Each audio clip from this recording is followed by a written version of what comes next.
Okay, example 4. We have in a right angle, in a right triangle means the triangle looks obviously like this. And you can draw it any way you want. That means the triangle is going to have a line like this, like that, and like that, like that. And one of them will be this. As soon as you define this as your right 90 degrees, then this side here becomes your hypotenuse H.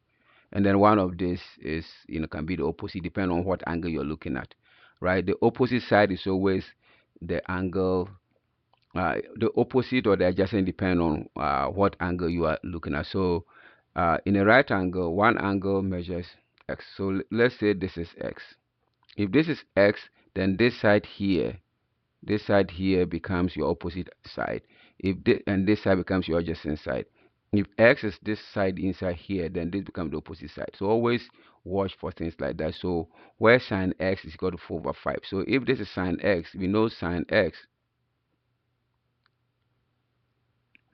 is going to be 4/5, and that sine is so opposite over hypotenuse. So the opposite here is this side here, and it's supposed to be 4, and therefore this will be equal to 5. As usual, this is a 3, 4, 5 triangle, so this, therefore, the adjacent will be 3. Now, the trick here is what is cosine of 90 minus s? This angle is 90. That means this angle and this angle. So in case you cannot figure it out, let's assume this angle is y. We know y plus x has to be equal to 90 degrees because the sum of the angle should be 180.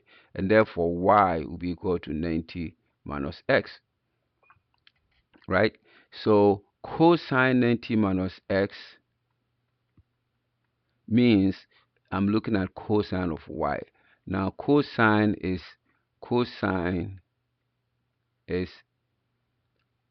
k, which is adjacent over hypotenuse, right?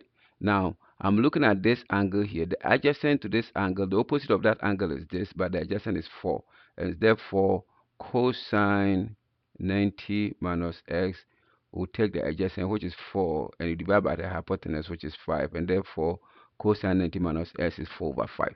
You really got to be very careful, otherwise you can get confused. If they were looking for sine of 90 minus that will be 3/4 instead. 3/5 instead. All right, so cosine 90 minus s will be the same as your cosine of y, and that will be adjacent, which is this, uh, where the angle is sitting here, and then the hypotenuse, which is 5.